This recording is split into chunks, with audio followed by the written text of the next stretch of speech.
Today I would like to share a story of a lady that was very near death and was put on life support in hopes of prolonging her life.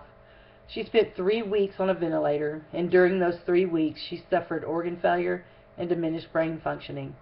However, she did overcome death and was eventually able to leave the hospital and spend time at home alone with her family.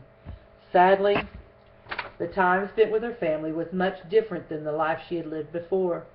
No longer was she able to feed herself.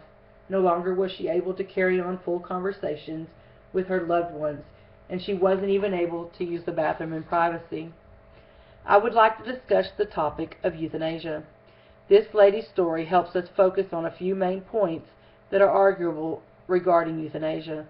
I will discuss 3 main points today: the cost of treatment versus the cost of euthanasia, whether it should be considered murder or humane, and should we allow our loved ones to die with integrity or shame.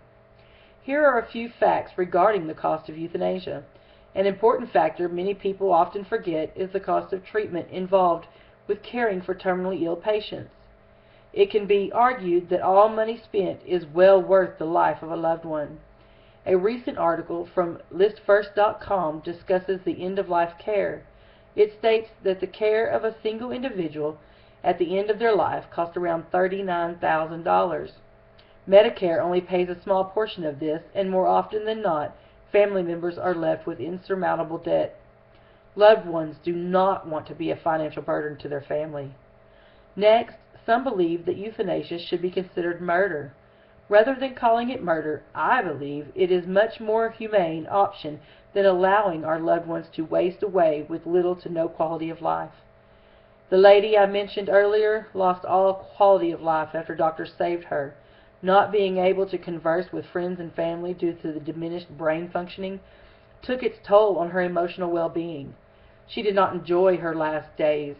Most people feel like a burden when they are unable to care for themselves. They need help with feeding, bathing, bathroom accommodations, and so forth. They also experience loss of mobility, the slow, agonizing process of organ failure, and bed sores. Dying a miserable, drawn-out death is not humane. People suffering this many losses are stripped of their right to leave this world with pride and dignity intact. Diaper changes and personal grooming are all things we would think much differently of if we were dependent on someone to perform these tasks for us. Matthew Hayes from Pamp Post interviewed a lady discussing the slow death of her grandmother. The grandmother states, "All the things that made life enjoyable were taken away from her. She did not want to live." Our loved ones deserve to die a respectable death with their pride and dignity intact. Today we have discussed the depressing issues concerning life and death. I hope that I have shown you that the cost of euthanasia is nothing compared to treating our loved ones with humanity and allowing them to keep their integrity in the fragile last moments of their time here on earth. How would you like to remember your loved one's last moments? Like this?